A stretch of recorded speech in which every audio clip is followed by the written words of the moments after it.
السلام عليكم ورحمة الله وبركاته. إن الحمد لله نحمده ونستعينه ونستغفره ونؤمن به ونتوكل عليه ونعوذ بالله من شرور أنفسنا من يهده الله فلا مضل له ومن يضلل فلا هادي له ونشهد أن لا إله إلا الله وحده لا شريك له ونشهد أن سيدنا وحبيبنا وحبيب ربنا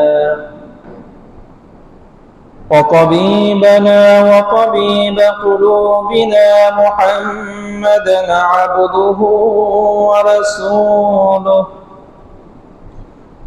أرسله الله كافة للناس بشيرا ونذيرا وداعيا إلى الله بإذنه سراجا وقمرا منيرا. أما بعد فقد قال الله تبارك وتعالى في كلامه المجيد وفي فرقانه الحميد. بسم الله الرحمن الرحيم. وعباد الرحمن الذين يمشون على الأرض هونا وإذا خاطبهم الجاهلون قالوا سلاما. صدق الله المولانا العظيم. وعن جرير بن عبد الله رضي الله تعالى عنه يقول قال رسول الله صلى الله عليه وسلم من حرم الرفق حرم الخير أو من يحرم الرفق يحرم الخير أو كما قال عليه الصلاة والسلام. صدق الله المولانا العظيم وصدق رسوله النبي الأمي الكريم ونحن على ذلك لمن الشاهدين والشاكرين والحمد لله رب العالمين. আলহামদুলিল্লাহ, মহান আল্লাহ সুবহানাহু ওয়া তাআলা এর পাক ও সাফ দরবারে লাখ কোটি শুকরিয়া যে মহান আল্লাহ সুবহানাহু ওয়া তাআলা আমাদের সকলকে দীর্ঘ এক সপ্তাহ পর পবিত্র জুমার দিনে জুমার নামাজ আদায়ের উদ্দেশ্যে পৃথিবীর সর্বোৎকৃষ্ট স্থান এবং মহান আল্লাহ সুবহানাহু ওয়া তাআলা এর মনোনীত ঘর মসজিদে এসে জুমার নামাজ আদায়ের পূর্বে কোরআন ও হাদিস থেকে কিছু আলোচনা করা এবং শ্রবণ করার তৌফিক এনায়েত করেছেন। সেই মহান আল্লাহ সুবহানাহু ওয়া তাআলা এর দরবারে হৃদয়ের অন্তঃস্থল থেকে একবার সমস্বরে কালিমাতুশ শুকর আদায় করি আলহামদুলিল্লাহ। আল্লাহ পাকের পরম মেহেরবানিতে বিগত 2 জুমাতে রাসূল আরবি সাল্লাল্লাহু আলাইহি ওয়াসাল্লাম এর আদর্শ এবং উম্মতের প্রতি রাসূল সাল্লাল্লাহু আলাইহি ওয়াসাল্লামের বিশেষ উপদেশ রাগ না করা, স্বভাবগতভাবে রাগ উঠলে সেটাকে নিয়ন্ত্রণ করা, নিবারণ করা, এবং আল্লাহর ওয়াস্তে রাগ নিবারণ করলে তার ফজিলত, এই সম্পর্কে আলোচনা হয়েছে। এর পাশাপাশি গত জুমাতে শ্রেষ্ঠ উম্মত হওয়ার দাবিতে আল্লাহ রাব্বুল আলামিন আমাদেরকে সৎ কাজের আদেশ এবং অসৎ কাজে মানুষদেরকে বাধা দিতে উৎসাহ করেছেন। রাসূল সাল্লাল্লাহু আলাইহি ওয়াসাল্লামের আদর্শে আদর্শবান হলে, নিজের রাগকে নিয়ন্ত্রণ করতে চাইলে, মানুষকে সৎ কাজের জন্য উদ্বুদ্ধ করা এবং খারাপ কাজে বাধা দিতে চাইলে নিজের মধ্যেও কিছুটা সংশোধন আনতে হবে।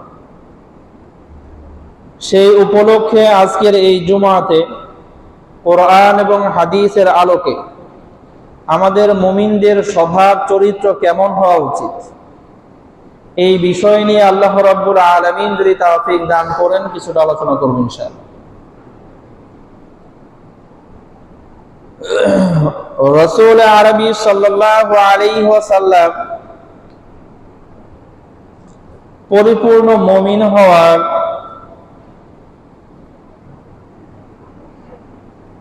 একটা সিফাত বর্ণনা করেছেন,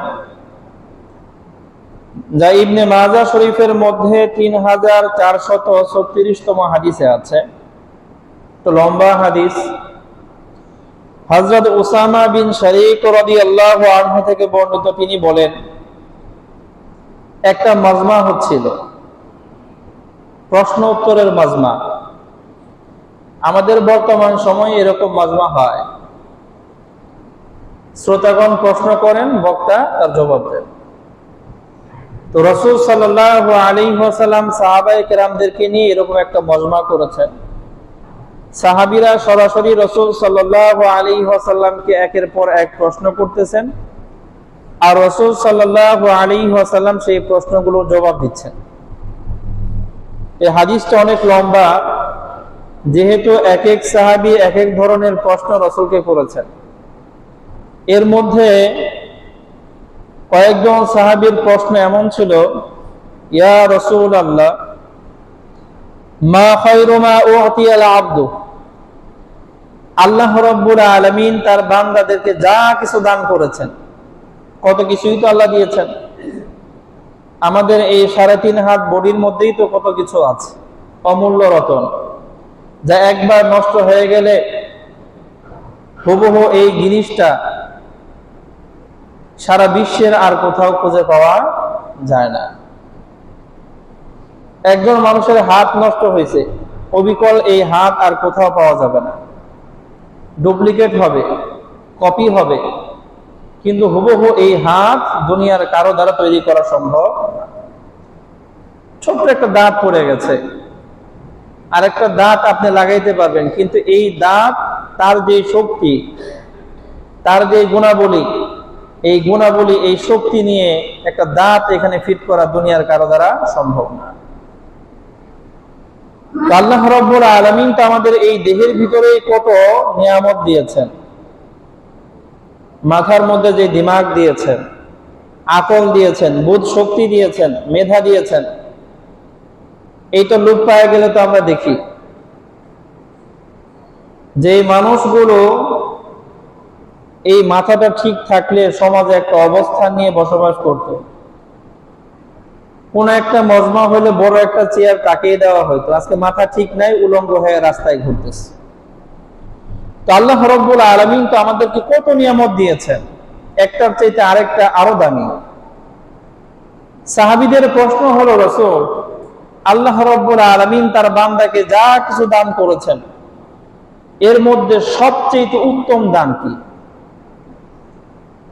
এর মানে এই প্রশ্নটা ছোটখাটো প্রশ্ন না, অনেক বড় এবং গুরুত্বপূর্ণ একটা প্রশ্ন। ছোট্ট বাক্য। সাহাবীরা জিজ্ঞেস করলেন, মা খায়রু মা উতিয়াল আবদু, বান্দাকে যা কিছু দেওয়া হয়েছে এর মধ্যে সর্বশ্রেষ্ঠ দান কি? রাসূল সাল্লাল্লাহু আলাইহি ওয়াসাল্লাম জবাব দিলেন, খুলুকুন হাসান। প্রশ্নটা অনেক তাৎপর্যময়, কিন্তু সংক্ষিপ্ত, ছোট। রাসূল সাল্লাল্লাহু আলাইহি ওয়াসাল্লামের জবাবটাও ছোট কিন্তু অনেক তাৎপর্যময়। রাসূল জবাব দিলেন, একজন মানুষের সারা জীবনের সর্বশ্রেষ্ঠ সম্পদ হলো আল্লাহর পক্ষ থেকে তার জন্য সবচেয়ে বড় নিয়ামত হলো খুলুকুন হাসান, উত্তম চরিত্র। কি চরিত্র? উত্তম চরিত্র। একজন মানুষ যত সম্পদের অধিকারী হোক, যতই সুঠাম দেহের অধিকারী হোক, যতই প্রটোকল নিয়ে সে চলুক না কেন, তার আচার ব্যবহার কথাবার্তা যদি সুন্দর না হয়, দুনিয়ার কোনো মানুষের কাছেই সে, নিজের ঘরেও তো না, মা বাবাই তারে পছন্দ করবে না, নিজের স্ত্রী সন্তানই তারে পছন্দ করবে না। এমন কত সন্তান আছে তার বাবার কথা জিজ্ঞেস করলে বাবা তো দরজা।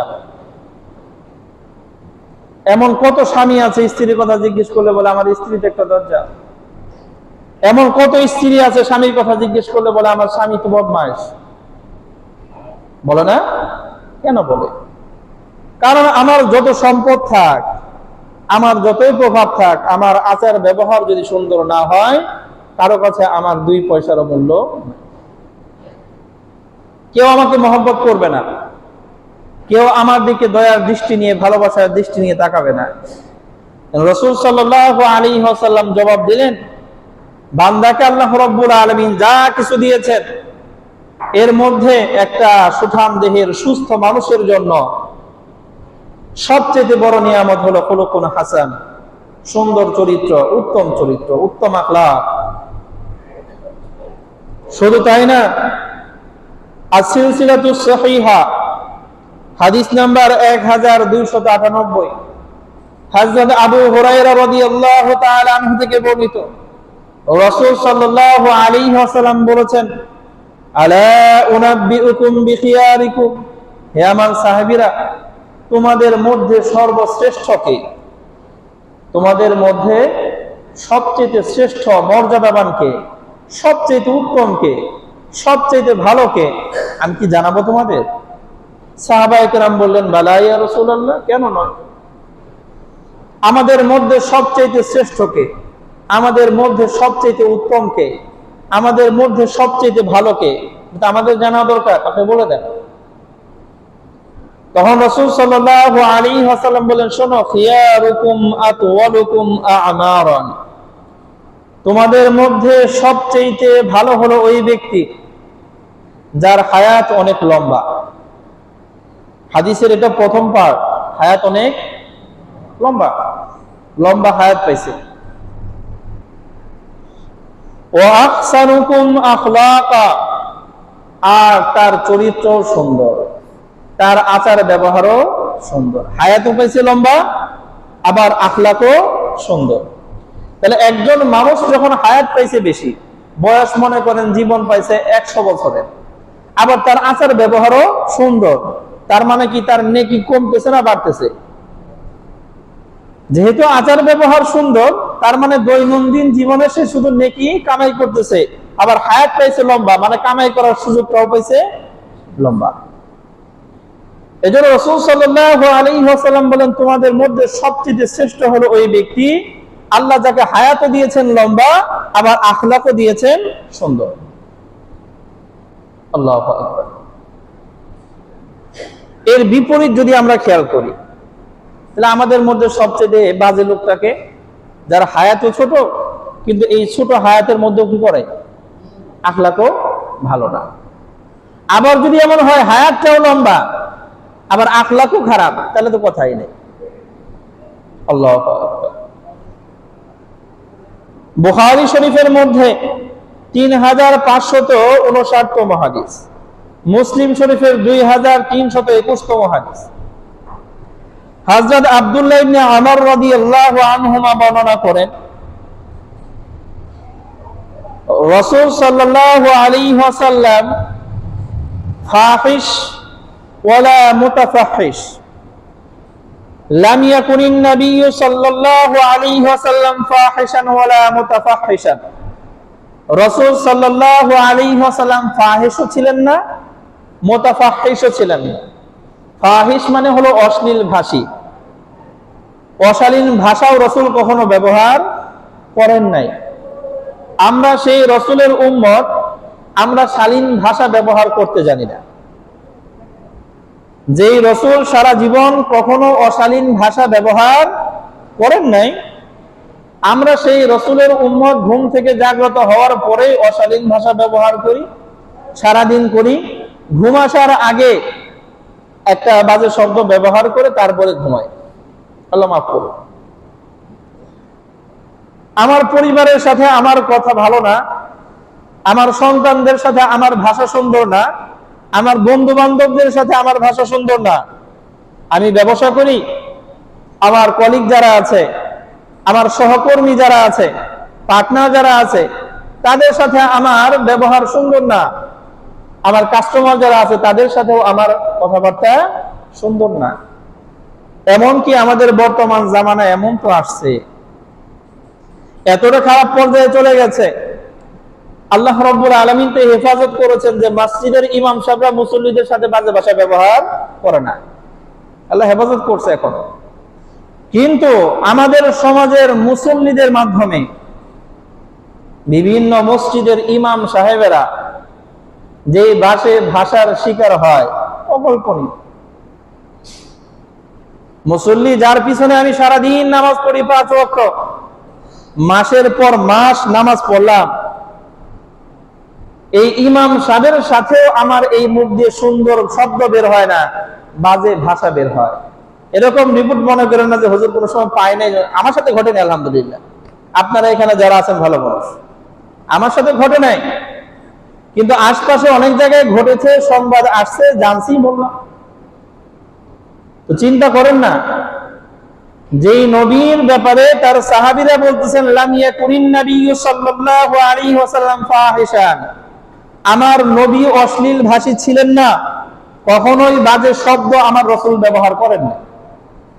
আর আমরা সেই রাসূলের উম্মত হয়ে যারা একটু শ্রেষ্ঠ উম্মত, ভালো উম্মত, যারা 5 ওয়াক্ত নামাজ পড়ি, আমরাও আমাদের ভাষা সুন্দর রাখতে পারি না।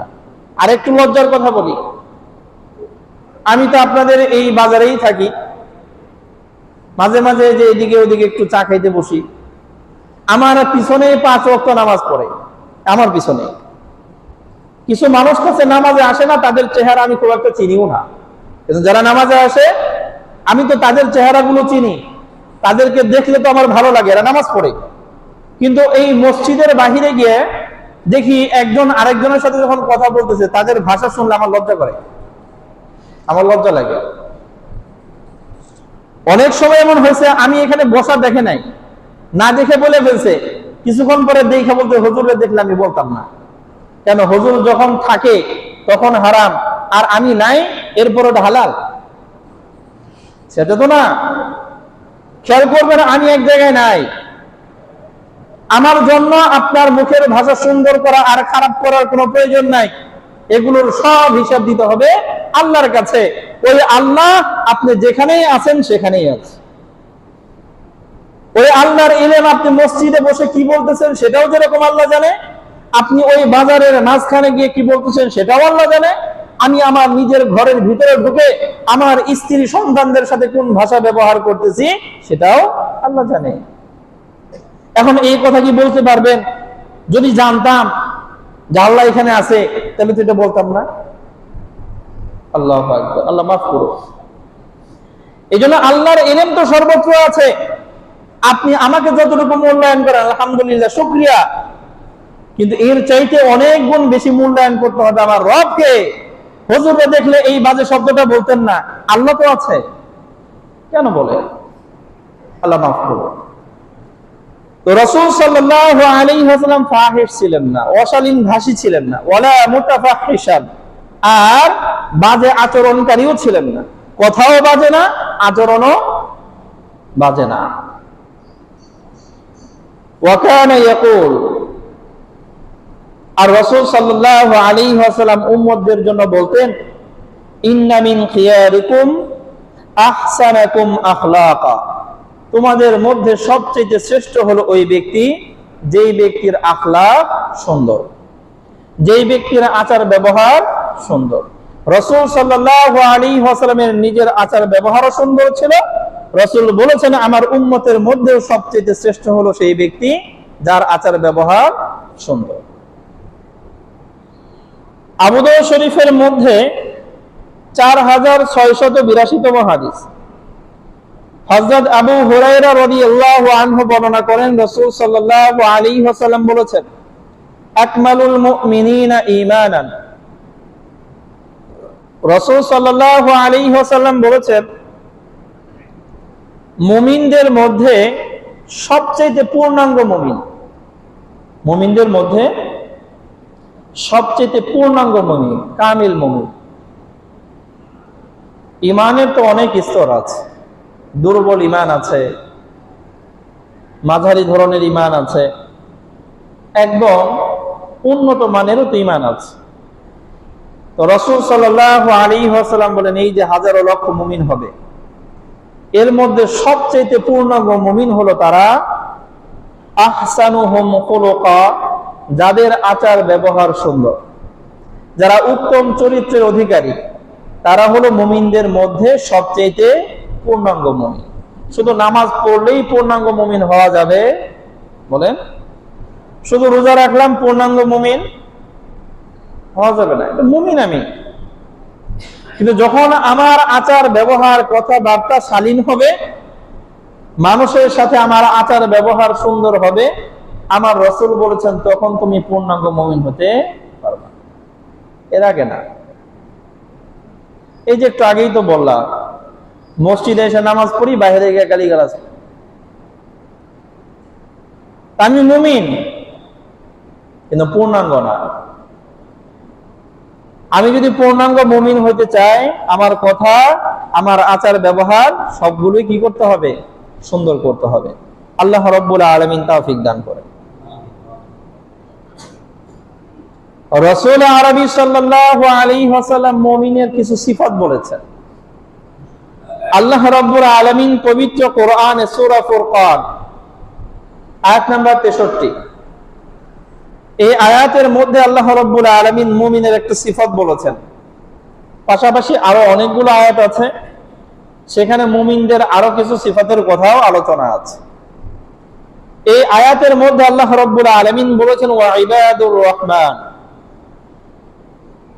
রহমানের বান্দা যারা, রহমানের বান্দা, আল্লাহর বান্দা।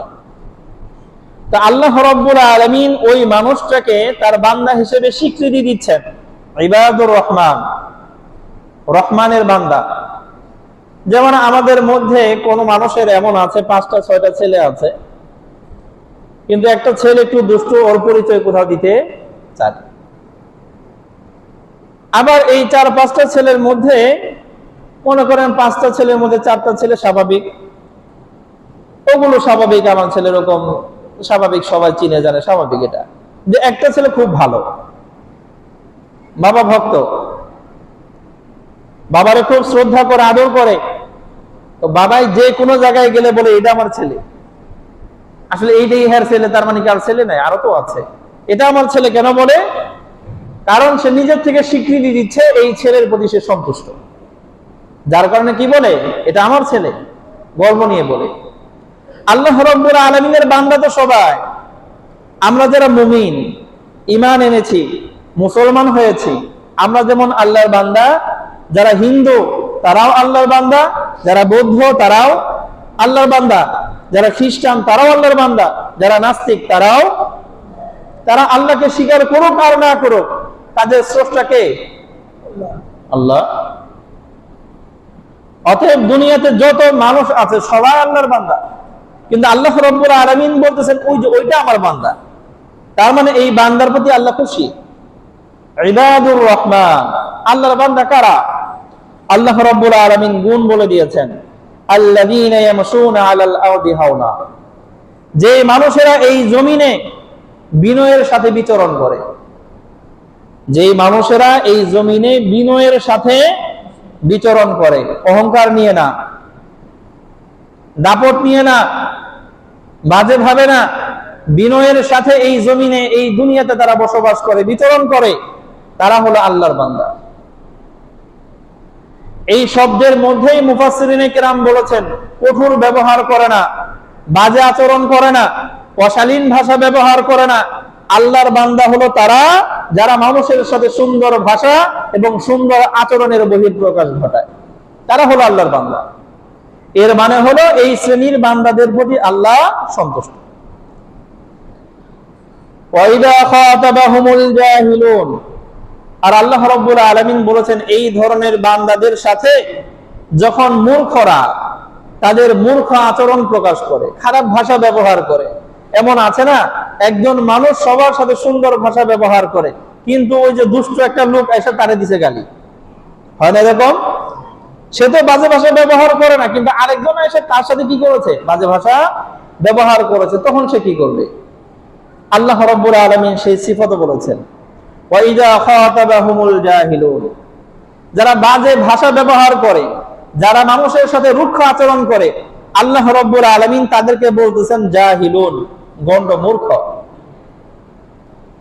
যাদের ভাষা সুন্দর না, যাদের আচার ব্যবহার সুন্দর না, যারা অহংকার নিয়ে চলে, আল্লাহ রাব্বুল আলামিন তাদেরকে বলতেছেন জাহিল, মূর্খ। এই মূর্খ মানুষেরা যখন তাদের সাথে সম্বোধন করে, তাদের মূর্খ ভাষা ব্যবহার করে, তখন সে কি করবে? এমনি তো নিজে গালি দেয় না, এখন একজন তারে এসে গালি দিছে, সে কি করবে? আল্লাহ রাব্বুল আলামিন বলেন ক্বালু সালামা, তখন তারা শান্তির কথা বলে। ভাই তোমার সাথে আমার কথা বলার আর দরকার নেই, ভাই তোমার সাথে আমি আর কথা বাড়াইতে চাই না, কথা বুঝেন না? তাকে এড়িয়ে চলে। ক্বালু সালামা, ভালো একটা কথা বলে তার সাথে কথা এড়িয়ে চলে। এটা হলো মুমিনের সিফাত, আল্লাহর সন্তুষ্টি বান্দার সিফাত। যে বান্দাদের প্রতি আল্লাহ রাব্বুল আলামিন সন্তুষ্ট, ওই বান্দাদের সিফাত। আল্লাহু আকবার। সিফাতটা কি? নিজেও এই পৃথিবীতে বিচরণ করে বিনয়ের সাথে, আর মূর্খরা বাজে ভাষা ব্যবহারকারীরা বাজে ভাষা ব্যবহার করলেও সে পাল্টা জবাব দেয় না। আর আমরা আমাদের নিজেদেরকে একটু পরখ করি, আমরা নিজেরাই তো বাজে ভাষা ব্যবহার করি, আরেকজন ব্যবহার করলে পাল্টা জবাব দেব না, এত দূর তো যাইতেই পারবো না। নিজেরাই তো ভালো ভাষা ব্যবহার করতে পারি না, নিজেরাই তো সুন্দর আচরণ প্রদর্শন করতে পারি না। আল্লাহ মাফ করো, আল্লাহ মাফ করো। আবু দাউদ শরীফের মধ্যে 4790তম হাদিস, হযরত আবু হুরায়রা রাদিয়াল্লাহু আনহু বর্ণনা করেন, রাসূল সাল্লাল্লাহু আলাইহি ওয়াসাল্লাম বলেছেন, আল মুমিনু গিররুন কারীম। রাসূল বলেছেন মুমিনরা তো হয় আত্মভোলা, সহজ সরল।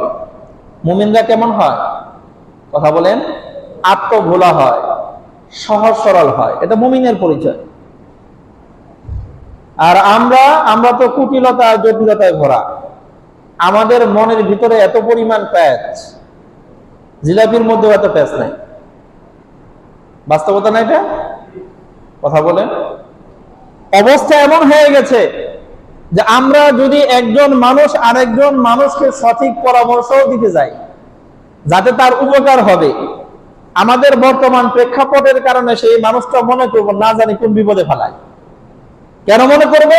কারণ আমাদের পরিস্থিতি এমন, কারণ ভালো কথা তো আমরা সহজে বলি না, ভালো পথ তো আমরা সহজে দেখাই না। যেই পথে গেলে ওই লোকটার উপকার হবে ওই পথটা আমরা দেখাইতেই চাই না, আমরা তো চাই সবাইকে খালি কাটাই পড়ো। যার কারণে এমন হয়েছে, হঠাৎ যে একজন মানুষ যদি কারো সুন্দর পরামর্শ দেয়, ওই মানুষ দুশ্চিন্তায় পড়ে, এত সুন্দর কথা কইলো না জানি কোন ঘাপলা আছে। আল্লাহ মাফ করো। অথচ আমার নবী বলতেছেন মুমিনের পরিচয় হলো গিররুন কারীমুন। গিররুন মানে হলো আত্মভোলা, স্বার্থপর না, আত্মভোলা, নিজেকে নিয়ে মজে থাকে না, সবার কথা ভাবে। কারীমুন সম্ভ্রান্ত হয়, মানুষের সাথে সুন্দর ভাষা আর সুন্দর আচরণ প্রদর্শন করে, এটা মুমিনের পরিচয়।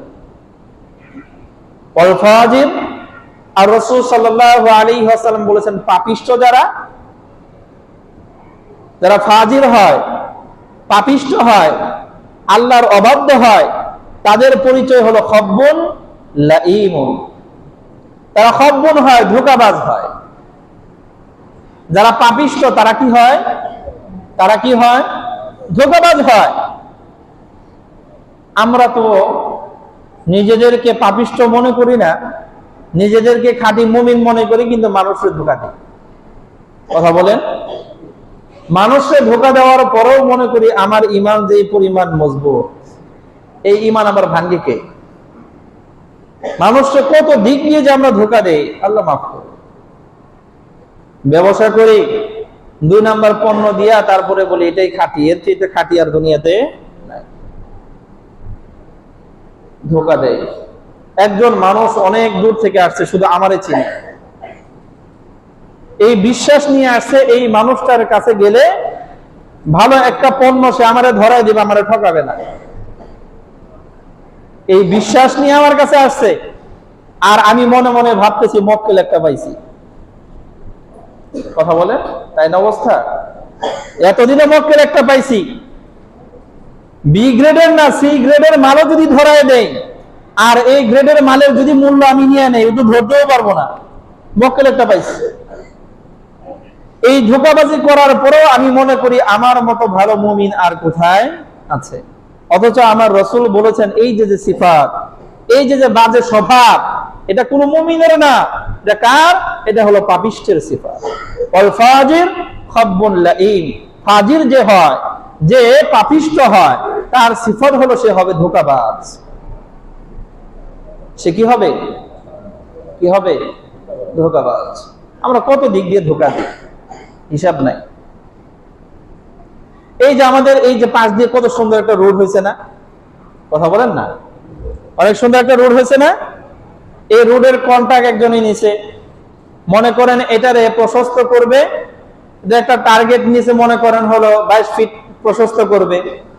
আর সে চিন্তা করছে 22 ফিট প্রশস্ত না করে 1 ফিট বা আধা ফিট কমায় দিছে, মানে প্রত্যেকটা ইঞ্চি এই মাটি থেকে নিয়ে সে আধা ফিট করে খায় ফেলেছে। সরকারের কাছে তো ধরা দিছে 10 ফিট, সে তো দিছে মাত্র 21.5 ফিট। এই যে আধা ফিট করে যাইতে যাইতে কি পরিমাণ ধোঁকা! কথা বুঝি না?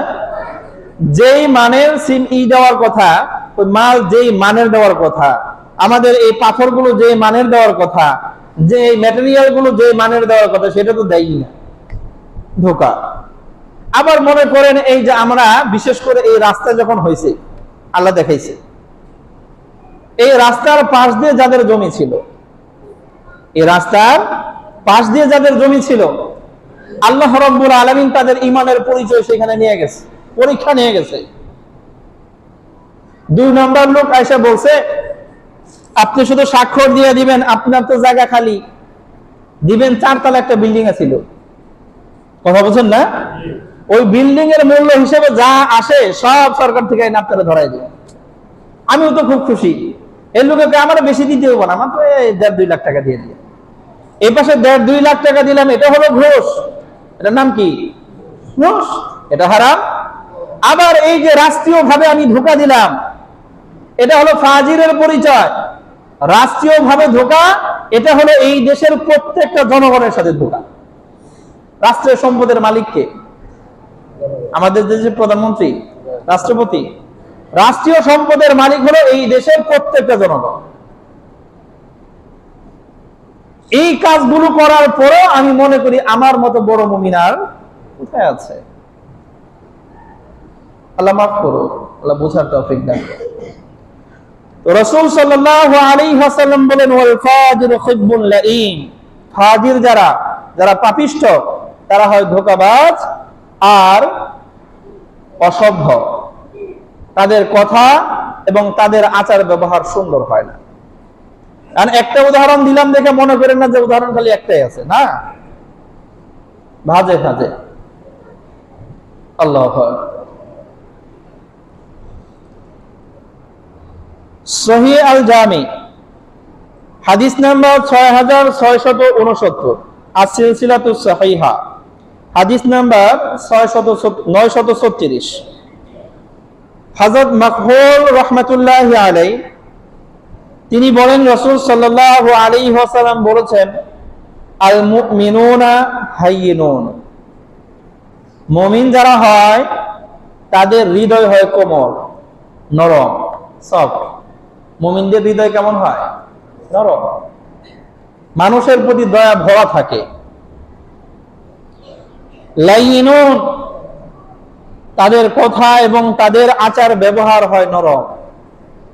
হৃদয়টাও যেমন কোমল, কথাগুলোও নরম, আচার ব্যবহারও কি হয়, কথা বলেন, নরম হয়। এই কথাগুলো তো আমার না, এই কথাগুলো হলো আমার নবী হযরত মুহাম্মদ মুস্তাফা সাল্লাল্লাহু আলাইহি ওয়াসাল্লামের।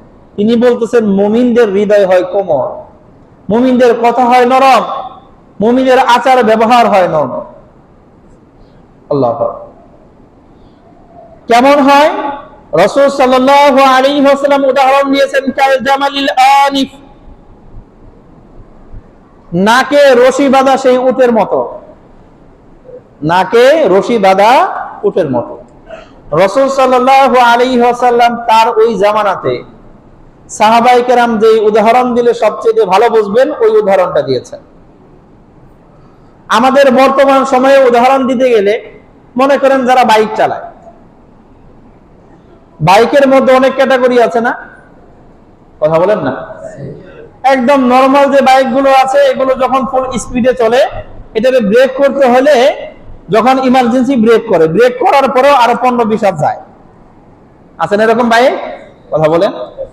এর চেয়ে আরেকটু উন্নত হলে 15-20 হাত যায় না, 10 হাত যায়। বা এই ব্রেক সিস্টেম আরেকটু উন্নত হলে সেটা 5 হাত পর্যন্ত যায় ইমার্জেন্সি ব্রেক করলে। এখন তো আমাদের বর্তমান জামানায় এমন উন্নত আধুনিক বাইক বের হয়েছে, একদম জায়গায় ব্রেক করা যায়, কথা বুঝেন না? কি করা যায়? একদম জায়গায় ব্রেক করা যায়। মানে এটা হলো সবচেয়ে উন্নত ব্রেকিং সিস্টেম, জায়গায় ব্রেক করা যায়। তাহলে এটা হলো সবচেয়ে উন্নত মানের একটা বাহন, যে ইমার্জেন্সি মুহূর্তে হঠাৎ করেই তাকে ব্রেক দিয়ে জায়গা মতো কি করা যায়, থামিয়ে দেওয়া যায়। এটা হলো আমাদের বর্তমান জামানার উদাহরণ। রাসূল সাল্লাল্লাহু আলাইহি ওয়াসাল্লামের জামানার উদাহরণ হলো ওই উট, যে উটের নাকের মধ্যে কি বাঁধা আছে, রশি বাঁধা আছে।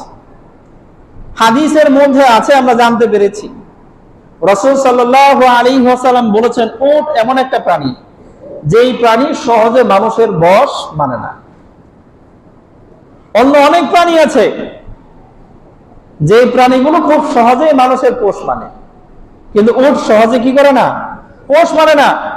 রাসূলের হাদিসের মধ্যে আছে 100 বা 1000 উটের মধ্যে একটা উট এমন পাওয়া যায় যেটা সওয়ারের উপযুক্ত হয়, কথা বলছেন না? আর বাকিগুলো মানুষের সওয়ার হওয়ার উপযুক্ত না।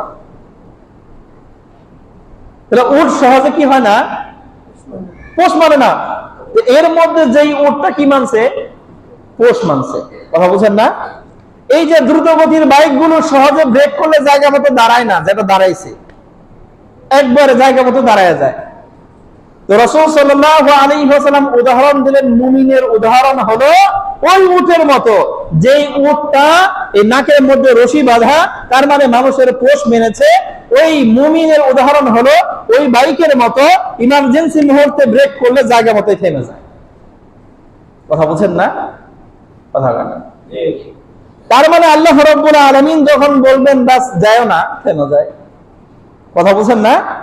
আমার মন চাইতেছে পরিবেশটা অনুকূলে, এই খারাপ কাজটা আমার করতেও মনে চাইতেছে, পরিবেশটাও আছে, কিন্তু আমার রবের নির্দেশ আমার এই কান পর্যন্ত চলে আসছে, থেমে যাও। আমি খুব দ্রুত গতিতে যাচ্ছিলাম গুনাহের কাজ করার জন্য, এখন মুমিনের পরিচয় হলো সাথে সাথে ব্রেক, সাথে সাথে কি ব্রেক। মুমিন তার পরিচয় দিলেন রাসূল সাল্লাল্লাহু আলাইহি ওয়াসাল্লাম হাইয়িনুন, তাদের কোমল হলো, তাদের হৃদয় হলো কোমল, লাইয়িনুন, তাদের কথা আচার ব্যবহার হলো নরম, রুক্ষ না। এটা হলো সেই বাদ্য উটের মতো, ইনকিদা, যদি তাকে বসিয়ে দেওয়া হয়, যদি তাকে চালানো হয়, কাদা, তাহলে সে চলতে থাকে। ওয়াইন উনিখা আলা সাখরাতিন, আর যদি একটা পাথরের উপরেও তাকে বসতে বলা হয়, কিসের উপরে, কিসের উপরে, পাথরের উপরে। উটে তো মরুভূমির জাহাজ, উট কিসের জাহাজ, মরুভূমির জাহাজ। মরুভূমির মধ্যে তো গাছপালা থাকে না, এমনিতেই রোদ, বালি যে উত্তপ্ত হয়, এই খালি পায়ে ওই বালির মধ্যে হাঁটা সম্ভব না। যারা এরকম আমাদের দেশের যে বালি আছে, ওই বালির মধ্যেও পা রাখছেন উত্তপ্ত রোদ্রের মধ্যে, তারা বুঝতে পারবেন কেমনটা লাগে। আর সেই মরুভূমির বালি তো আরো। তো সেই মরুভূমির মধ্যে মনে করেন যে একটা পাথর আছে, ওই পাথরটা ওই তীব্র রোদ্রের মধ্যে কি পরিমাণ গরম হয়েছে, কিন্তু এই উট এতটাই বাধ্য, যদি তাকে এই পাথরের উপরে বসতে বলা হয় বা সে বসে যায়। মুমিনের উদাহরণ হলো ঠিক এরকম।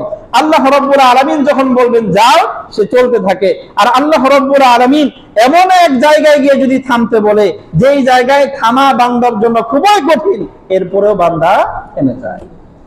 এটা মুমিনের পরিচয়। আমার মনে চাইতেছে এখন একটা গালি দিয়ে ফেলায়, তখনই আমার মনে পড়লো আমার রব তো বলেছেন দিও না, বাস থেমে গেলাম। এটা মুমিনের পরিচয়। আমার মনে চাইতেছে একটা থাপ্পড় দিয়ে ফেলায়, হঠাৎ করে আমার মনে পড়লো আমার রব তো বলেছেন এই আচরণ করা যাবে না, বাস আমি থেমে গেলাম। এটাই মুমিনের পরিচয়। আল্লাহু আকবার। ইবনে মাজাহ শরীফের মধ্যে 4032তম হাদিস, হযরত ইবনে ওমর রাদিয়াল্লাহু আনহু থেকে বর্ণিত, রাসূল সাল্লাল্লাহু আলাইহি ওয়াসাল্লাম বলেছেন, আল মুমিনুল লাযী ইউখালিতুন নাস। দুই শ্রেণীর মুমিনের কথা রাসূল উল্লেখ করেছেন এই হাদিসে। এক মুমিন হলো সে মানুষের সাথে উঠা বসা করে, বিভিন্ন শ্রেণীর মানুষের সাথে চলাফেরা করে।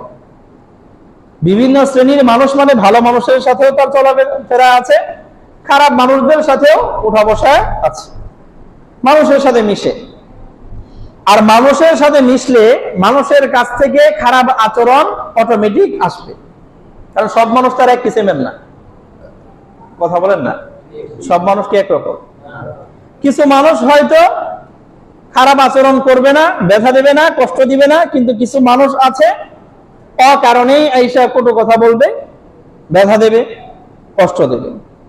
রাসূল সাল্লাল্লাহু আলাইহি ওয়াসাল্লাম বলেন, যেই মুমিন মানুষের সাথে মিশে আর মানুষের কটু কথা শুনে, শোনার পরে ওয়াসবিরু আলা আদাহুম, তাদের এই কষ্ট সে ধৈর্য সহকারে সবর করে, এই কাজটা যেই মুমিনে করে, মানুষের সাথে চলে, মানুষের কাছে খারাপ আচরণ পায়, কিন্তু সে কি করে? সবর করে। মানুষ তারা এসে গালি দিছে, সে সবর করে, পাল্টা গালি দেয় না। মানুষ তার প্রতি অন্যায় অবিচার করছে, কিন্তু সে মানুষের প্রতি অন্যায় বিচার করে না। এই মুমিন, রাসূল সাল্লাল্লাহু আলাইহি ওয়াসাল্লাম বলেন, এই মুমিনটা আযমু আজরান, আল্লাহর কাছ থেকে এত মহান বিনিময় পাবে, আযম, বিরাট প্রতিদান পাবে, ওই মুমিনের তুলনায় মিনাল মুমিনিল্লাযী লা ইউখালিতুন নাস, ওই মুমিনদের তুলনায় যেই মুমিন মানুষের সাথে খুব একটা মিশেও না, আর মানুষের কষ্ট দেওয়ার তার সুযোগও পায় না, সে সবরও করে না। কথা বুঝেন না? কথা বলে না। তাহলে যেই মুমিন মানুষের সাথে মিশে মানুষের কটু আচরণ সবর করে, আল্লাহ রাব্বুল আলামিন তাকে অনেক বিনিময় দান করবেন ওই সকল মুমিনদের তুলনায় যারা মানুষের সাথে এমন মিশেও না, আর মানুষ কষ্ট দিলে সবরও করে না। আল্লাহু আকবার। অতএব আমাদের উচিত হলো স্বাভাবিকভাবে মানুষদের সাথে মিশতে হয়, আর মানুষেরা যদি আমাকে কষ্টও দেয়, মানুষ যদি আমার সাথে বাজে আচরণও করে, মানুষ যদি আমার প্রতি জুলুমও করে, আমি কাউকে কষ্ট দেব না, আমি কারো প্রতি বাজে আচরণ করব না, আমি কাউকে গালিগালাজ করব না, আমি কারো প্রতি অবিচার করব না। আল্লাহ তৌফিক দান করেন। আল্লাহু আকবার। আবু দাউদ শরীফের মধ্যে 4897তম হাদিস, হযরত সাঈদ ইবনে মুসাইয়্যিব রাহমাতুল্লাহি আলাইহি তিনি এই হাদিস বর্ণনা করেছেন যে একটা সময় এমন পরিস্থিতি হলো যে রাসূল সাল্লাল্লাহু আলাইহি ওয়াসাল্লাম বসে আছেন, আর রাসূলের পাশেই একটা জায়গাতে একজন লোক হযরত আবু বকর সিদ্দিক রাদিয়াল্লাহু তাআলা আনহুর আয়েশা অনেক গালিগালাজ করতেছে। রাসূল এখানে বসা, পাশেই একটা জায়গাতে একজন লোক হযরত আবু বকর সিদ্দিককে গালি দিতেছে। কারে? আবু বকর সিদ্দিক রাদিয়াল্লাহু তাআলা আনহু তিনি হলেন সাহাবীদের মধ্যে সর্বশ্রেষ্ঠ সাহাবী। আবু বকর সিদ্দিক রাদিয়াল্লাহু তাআলা আনহু হলেন রাসূল সাল্লাল্লাহু আলাইহি ওয়াসাল্লামের বন্ধু। আবু বকর সিদ্দিক রাদিয়াল্লাহু তাআলা আনহু হলেন রাসূল সাল্লাল্লাহু আলাইহি ওয়াসাল্লামের শ্বশুর। আবু বকর সিদ্দিক রাদিয়াল্লাহু তাআলা আনহু হলেন এই উম্মতের মধ্যে সর্বপ্রথম জান্নাতে প্রবেশকারী। সেই আবু বকর সিদ্দিক রাদিয়াল্লাহু তাআলা আনহুকে একজন লোক এসে গালি দিতেছে। রাসূল একটু দূরেই বসা, ওই শব্দগুলো এখানে শোনা যায়। প্রেক্ষাপট কি বুঝতে পারছি? তো রাসূল কিন্তু ওই কথাগুলো শুনতেছেন যে একজন লোক কারে গালি দেয়, আবু বকরের গালি দেয়। তো আবু বকর সিদ্দিক রাদিয়াল্লাহু তাআলা একটা গালি দিছে, উনি চুপ, কিছুই বলে নাই, শুয়ে নিছে। আবার আরেকটা গালি দিছে, আবু বকর সিদ্দিক রাদিয়াল্লাহু তাআলা এইখানেও চুপ, কিছু বলেন না। যখন তৃতীয়বার আবার ওই লোকটা গালি দিছে, তখন আবু বকর সিদ্দিক রাদিয়াল্লাহু তাআলা আনহু শুধু পাল্টা জবাব দিছেন। পাল্টা কি দিছেন? জবাব। এতক্ষণ পর্যন্ত গালি কিন্তু ওই লোকে দিয়েছিল, আবু বকর সিদ্দিক কিছুই বলেন নাই। তৃতীয় দফায় যখন গালি দিচ্ছে, আবু বকর সিদ্দিক রাদিয়াল্লাহু আনহু অতিরিক্ত গালি দেন নাই, খুব কঠিন কিছু বলেন নাই, যা বলছে ওটা শুধু প্রতি উত্তর করেছে। এতক্ষণ পর্যন্ত রাসূল এখানে বসে আছেন, শুনতেছেন, কিছুই বলেন নাই। ওই লোক আবু বকর সিদ্দিককে গালি দিচ্ছে। আবু বকর রাসূল সাল্লাল্লাহু আলাইহি ওয়াসাল্লামের বন্ধু, আবু বকর সিদ্দিক রাসূল সাল্লাল্লাহু আলাইহি ওয়াসাল্লামের শ্বশুর। আবু বকর সিদ্দিক হলেন রাসূল সাল্লাল্লাহু আলাইহি ওয়াসাল্লামের সবচেয়ে প্রিয় সাহাবী। এই দুনিয়ার বুকে সবচেয়ে প্রিয় ব্যক্তি আবু বকর, সে আবু বকরকে গালি দিচ্ছে, রাসূল চুপচাপ, কিছুই বলে না। কিন্তু তৃতীয়বারে যখন গালি দেওয়ার পর আবু বকর সিদ্দিক সবর না করে পাল্টা জবাব দিয়েছেন, ফাকামা রাসূলুল্লাহি হিনা ইনতাসারা আবু বকর। আবু বকর সিদ্দিক রাদিয়াল্লাহু তাআলা আনহু যখন পাল্টা জবাব দিয়েছেন, এটা শুনে রাসূল বসা ছিল, এখান থেকে উঠে রওনা দিয়েছে জায়গা। রাসূল বুঝাইলেন আমি এখন বিরক্ত, এটা বিরক্তি ভাব বুঝায় রাসূল চলে যাচ্ছেন। আর আবু বকর সিদ্দিক রাদিয়াল্লাহু আনহু তিনি রাসূলকে বললেন, আওয়াজাতা আলাইয়া ইয়া রাসূলুল্লাহ, হে আল্লাহর রাসূল, আমার তো মনে হচ্ছে আপনি আমার এই আচরণে বিরক্ত হচ্ছেন। যখন ওই লোকে গালি দিল, আপনি কিছুই কইলেন না, চুপচাপ বসে রইলেন, আমি কি একটা জবাব দিলাম, আপনি বিরক্ত হয়ে চলে যেতেছেন। কথা বলছেন কি? তখন রাসূল সাল্লাল্লাহু আলাইহি ওয়াসাল্লাম আবু বকর সিদ্দিককে বললেন, শোনো, নাযালা মালাকুম মিনাস সামা, আসমান থেকে একটা ফেরেশতা অবতীর্ণ হয়েছিল। ওই লোক যখন তোমাকে গালি দিচ্ছে, আর তোমার পক্ষ থেকে এই ফেরেশতা সেই গালির জবাব দিচ্ছিল, যতক্ষণ পর্যন্ত তুমি সবর করেছ, পাল্টা জবাব দাও নাই। কথা বুঝি না? রাসূল সাল্লাল্লাহু আলাইহি ওয়াসাল্লাম বলেন, নাযালা মালাকুম মিনাস সামা ইউকাযযিবুহু বিমা ক্বালা লাকা, আসমান থেকে আল্লাহর পক্ষ থেকে একটা ফেরেশতা নাজিল হয়েছিল, সে তোমারে যা কিছু বলেছে, যেইভাবেই সে তোমারে গালি দিয়েছে, এই গালিগুলোর উত্তর সে দিয়েছে। তুই মিথ্যাবাদী, মিথ্যা কথা কইছস। আবু বকর এমন না। কে জবাব দিয়েছে? ফেরেশতা জবাব দিয়েছে।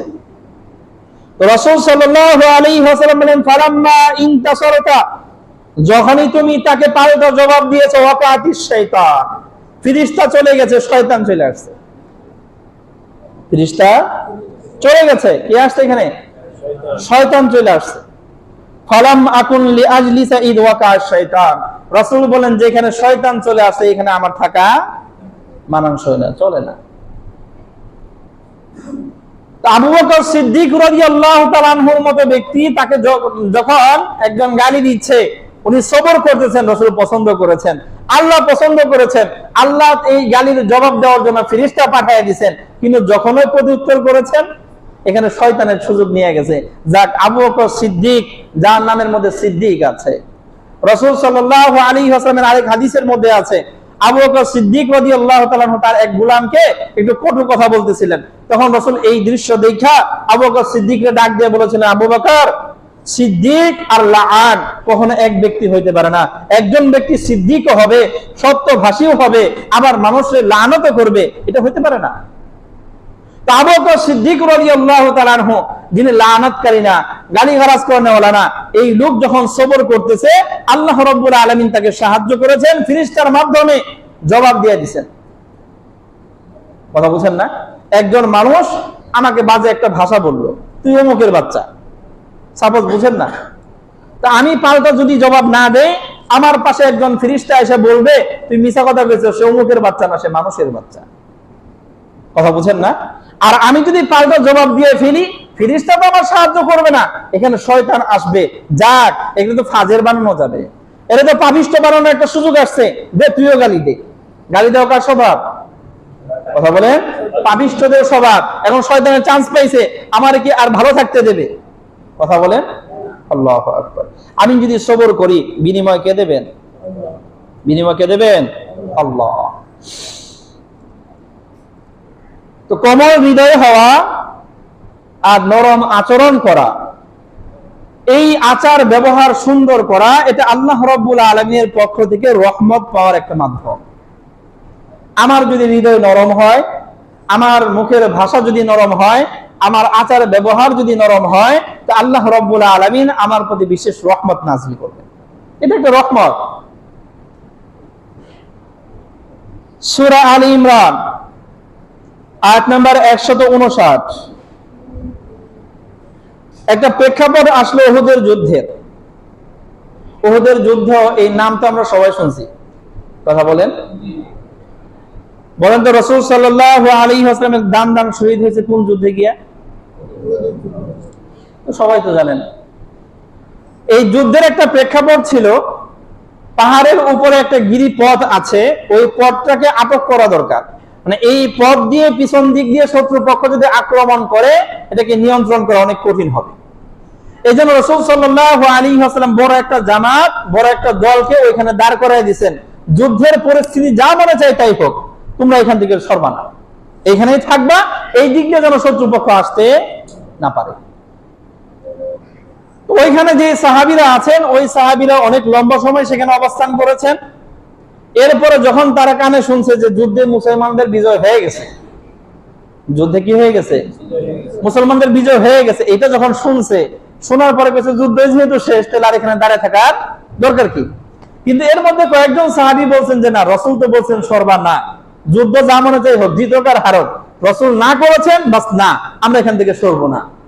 আর কিছু সাহাবী তাবিল করছে রাসূল সরতে না করছেন, মানে যুদ্ধ তো তখন চলে, যুদ্ধ তো শেষ, তাহলে আর এখন এখানে থাকবেন কে লেগা? তো ওনারাও এখান থেকে সরে গেছেন, অন্যান্য সাহাবীদের কাছে গেছেন। এখন হাতে গোনা কয়েকজন লোক ওইখানে দাঁড়িয়ে আছে। শত্রুপক্ষ পালায়া পিছন দিক দিয়ে আক্রমণ করতে যখন আসছে, এসে দেখে এই মাঠ মোটামুটি ফাঁকা, হাতে গোনা কয়েকজন লোক আছে, তাদেরকে ধরাশায়ী করে শত্রুপক্ষ আবার মুসলমানদের উপর পিছন দিক থেকে কি করেছে? আক্রমণ করেছে। যার কারণে এই প্রাথমিক পর্যায়ে মুসলমানরা আবার কি হয়ে গেছে? ধরাশায়ী হয়ে গেছে। পিছন দিক দিয়ে আক্রমণ করছে, মুসলমানরা তো বেখবর, জানে না। তাহলে এই যে প্রাথমিক যে পরাজয়, এই পরাজয়ের মূল কারণ হলো কারা? যাদেরকে রাসূল ওইখানে দাঁড় করে দিছিল, তারা ওই দাঁড়ায় না থেকে চলে আসছে। তাহলে কি অন্যায় করছে না তারা? কথা বলেন। এখন ওই রাসূলের জায়গায়, মানে একটু কল্পনা করেন যে আমার এরকম একটা বাহিনী ছিল, আমি একটা অর্ডার দিছিলাম, অর্ডারটা তারা মানে নাই, কি করতাম তাদেরকে? তাদের সাথে আমার আচরণটা কেমন হইতো? তো তাদের কারণেই আজকে যুদ্ধের এই অবস্থা হলো। আমাদের প্রাথমিক পর্যায়ে পরাজয় বরণ করতে হইলো, মুসলমান অনেকগুলো মারা গেল, এই তোদের কারণে। তাদেরকে কি বলতাম? তাদের সাথে কেমন আচরণ করতাম? কথা বুঝি না? কিন্তু রাসূল সাল্লাল্লাহু আলাইহি ওয়াসাল্লামের দান পর্যন্ত শহীদ হয়েছে। এটার বাহ্যিক কারণ তো তারাই ছিল। তারা যদি ওইখানে দাঁড়ায় থাকতো, শত্রুপক্ষ পিছন দিক থেকে আক্রমণ করতে পারতো না, আর রাসূল সাল্লাল্লাহু আলাইহি ওয়াসাল্লামের উপর আঘাত করার সুযোগ আসতো না। তা আসছে তো তাদের কারণে। রাসূল নিজেই আঘাতপ্রাপ্ত হয়েছেন, অনেক সাহাবায়ে কেরাম শহীদ হয়েছেন।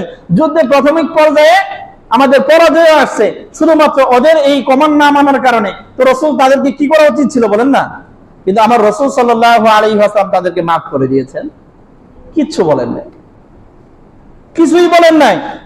স্বাভাবিক যে আচরণ অন্য সময় তাদের সাথে করেন, রাসূল সাল্লাল্লাহু আলাইহি ওয়াসাল্লাম এত বড় একটা অন্যায় হয়ে যাওয়ার পরেও রাসূল তাদের সাথে ঠিক সেই আচরণটাই করেছেন। সেই প্রেক্ষিতে আল্লাহ রাব্বুল আলামিন পবিত্র কোরআন সূরা আলী ইমরান আয়াত নাম্বার 159 এই আয়াত নাযিল করেছেন। আল্লাহ বলেন, ফাবিমা রাহমাতিম মিনাল্লাহি লিনতা লাহুম।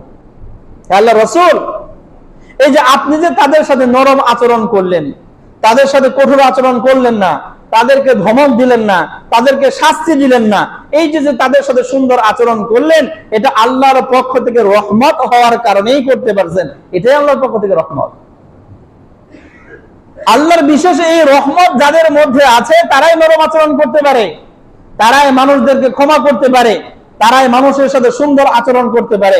আমি সুন্দর আচরণ করতে পারি না, নরম ভাষা ব্যবহার করতে পারি না, শালীন শব্দ ব্যবহার করতে পারি না, এর মানে আল্লাহর বড় একটা রহমত থেকে আমি বঞ্চিত হয়ে আছি। আল্লাহ রাব্বুল আলামিন বলেন, ওয়ালাউ কুনতা ফাজ্জান গালিযাল কলবি, আপনি যদি অশ্লীল ভাষী হতেন আর হৃদয় আপনার কঠোর হতো, যদি তাদের সাথে আপনি অনেক কঠিন আচরণ করতেন, রাসূল সাল্লাল্লাহু আলাইহি ওয়াসাল্লামকে আল্লাহ বলতেছেন লান ফাদু মিন হাওলিকা, তাহলে এই যে এই লোকেরা যারা আপনার জীবন দিয়ে ভালোবাসে, এই লোকেরা আপনার কাছ থেকে সরে যেত। আপনার প্রতি তাদের যে মনের ভিতরে ভালোবাসা, সেই ভালোবাসা আর থাকতো না। আপনার এই নরম আচরণের কারণে তাদের ভালোবাসা আরো বেড়ে গেছে। এটা আল্লাহর পক্ষ থেকে রহমত। অতএব আল্লাহ বলেন ফাআফু আনহুম ওয়াস্তাগফির লাহুম, অতএব আপনি তাদেরকে মাফ করে দেন আর আল্লাহর কাছেও তাদের জন্য আপনি মাফ চান। আল্লাহ, আমার কয়েকজন সাহাবী ভুল করে ফেলেছে, আপনি তাদেরকে মাফ করে দেন, নিজেও মাফ করেন আর আল্লাহর কাছে তাদের পক্ষ থেকে কি চান? মাফ চান। মুমিনের আচরণ তো এমন হওয়া উচিত। আল্লাহু আকবার। মুসলিম শরীফের মধ্যে 2593তম হাদিস, হযরত আয়েশা সিদ্দিকা রাদিয়াল্লাহু তাআলা আনহা বর্ণনা করেন, রাসূল বলেছেন, ইয়া আয়েশা ইন্নাল্লাহ রাফিক, আল্লাহ রাব্বুল আলামিন হলেন দয়াবান। আল্লাহ রাব্বুল আলামিন কি? ইউহিব্বুর রিফকা, আল্লাহ দয়াকে পছন্দ করেন। আল্লাহ নিজেও দয়াবান, আল্লাহ দয়াকে কি করেন? পছন্দ করেন। আল্লাহ যে কত দয়াবান এটা বোঝানো সম্ভব না। আমার বাড়িতে একটা কাজের লোক রাখছি, ওই আমার কথা শুনে না, ওরে কি ঠিক মতো খাওয়ান দিব? কথা বলেন। ও কি বেতন ঠিকঠাক পাইবো? কথা বলেন না। আমার সাথে কি ভালো আচরণ পাইবো? অথচ এই দুনিয়ার মধ্যে আল্লাহর কত বান্দা আছে, আল্লাহ তাদের সৃষ্টিও করেছে, এই দুনিয়ায় তাকে বসবাস করার সুযোগটাও আল্লাহ করে দিয়েছেন, কিন্তু এটা আল্লাহর মানেই না। আছেন এরকম? আল্লাহর মানেই না, এরপরেও আল্লাহ কিন্তু তার উন্নত মানের খাবার দেয়। আল্লাহর মানেই না, এরপরেও আল্লাহ রাব্বুল আলামিন তাকে উন্নত মানের বসবাসের জায়গাও করে দেয়। আল্লাহর মানেই না, এরপরেও দুনিয়াতে স্বাচ্ছন্দ্য বসবাস করার উপযুক্ত আল্লাহ তাকে করে দেন। মানে না? তাহলে আল্লাহ দয়ালু না তো কে? আমার সাথে যদি কেউ এরকম করতো, আমার তো খবরই আছিল। কথা বুঝেন না? আমাদের এই দেশে একটু খেয়াল করেন না, একটু প্রভাবশালী হলে, দায়িত্বশীল হলে যদি এমন হয় যে না এই কথাটা শুনে নাই, বাস জেলখানা তো আছেই। কথা বুঝেন না? জেলে, হ্যাঁ, কথা শুনে না, জেলে। কিন্তু আল্লাহ রাব্বুল আলামিন সৃষ্টি পর্যন্ত করেছেন, আল্লাহর সৃষ্টি আমরা, এরপর আল্লাহরে মানি না, আল্লাহরে সিজদা দেই না, আল্লাহর কথা শুনি না, এরপরেও দেখেন আল্লাহ রাব্বুল আলামিন নাজ নিয়ামত দ্বারা দুনিয়াতে ভরে রাখছেন। যদি আল্লাহ দয়ালু না হইতেন, দিত নাকি? তো বাদ দেন না, মায়ের সাথেও যদি বাজে আচরণ করেন, কত মা আছে সন্তানকে তার সম্পদ থেকে বঞ্চিত করে দেয়, দেয় না?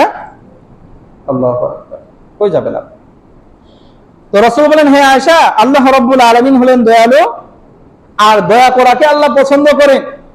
ওয়া ইউতি আলার রিফকি মা লা ইউতি আলাল উনাফি, আল্লাহ রাব্বুল আলামিন দয়ার কারণে বান্দার প্রতি এই পরিমাণ রহমত নাজিল করেন, যা মানুষের মনে দয়া না থাকলে, কঠোরতা থাকলে আল্লাহ দেন না।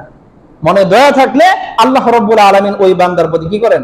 রহমত দান করেন। ওয়া মা লা ইউতি আলা মা সিওয়া, অন্য কাউকে এত দেন না। আল্লাহু আকবার। তো আল্লাহ রাব্বুল আলামিন নিজেও দয়ালু, দয়া করা আর মানুষের প্রতি, মানুষকে যদি কেউ বাজে আচরণ করে তাকে ক্ষমা করা, এবং কি রাসূলকে তো শিক্ষাও দিলেন, যারা এই আচরণ করেছে শুধু মাফ করে দেওয়া না, বরং আল্লাহর কাছে তাদের পক্ষ থেকে আপনি মাফ চান। ফাস্তাগফির লাহুম। আমরা তো নিজেই মাফ করতে চাই না। আমার একজন গালি দিছে, নিজেই মাফ করতে পারি না, একটা গালি দেওয়ার কারণে সারাটা জীবন কথা বলি না। আছেন এরকম? গালি না, ছোট্ট একটু কিছু একটা হয়েছে, সারা জীবন কথা বন্ধ। আর রাসূল সাল্লাল্লাহু আলাইহি ওয়াসাল্লাম মাফ করেও দিয়েছেন, আর তাদের যে একটা অন্যায় হয়ে গেছে, রাসূলের নির্দেশটা যথার্থভাবে ফলো করতে পারে নাই, এই জন্য আল্লাহ বলে দিলেন, তুমি আল্লাহর কাছে মাফ চায় নাও তাদের পক্ষ থেকে। কল্পনা করা যায়? আমার একজন গালি দিছে, মাফ করে দিলাম, আবার আল্লাহরে বললাম আল্লাহ এটাকে মাফ করে দাও। হয়? কথা বলেন না? হয়। আমরা তো বলতে পারি যে না দিলাম, তারা দুনিয়ায় মাফ করা, কিন্তু পরকালে দেখে নেব। আমাদের অবস্থা তো এটার হিসাব নেমো। আল্লাহু আকবার। তো আল্লাহ রাব্বুল আলামিন রাসূল আরবি সাল্লাল্লাহু আলাইহি ওয়াসাল্লামের যেরকম আমরা উম্মত দাবি করি, রাসূল সাল্লাল্লাহু আলাইহি ওয়াসাল্লামের চরিত্রবান হওয়া, রাসূল সাল্লাল্লাহু আলাইহি ওয়াসাল্লামের আখলাকের মাধ্যমে নিজের আখলাককে সুসজ্জিত করা, রাসূল সাল্লাল্লাহু আলাইহি ওয়াসাল্লামের দিক নির্দেশনা অনুযায়ী আমার সম্পূর্ণ জীবনকে পরিচালনা করার তৌফিক দান করেন। আমিন। ওয়া আখিরু দাওয়ানা আলহামদুলিল্লাহি রাব্বিল আলামিন।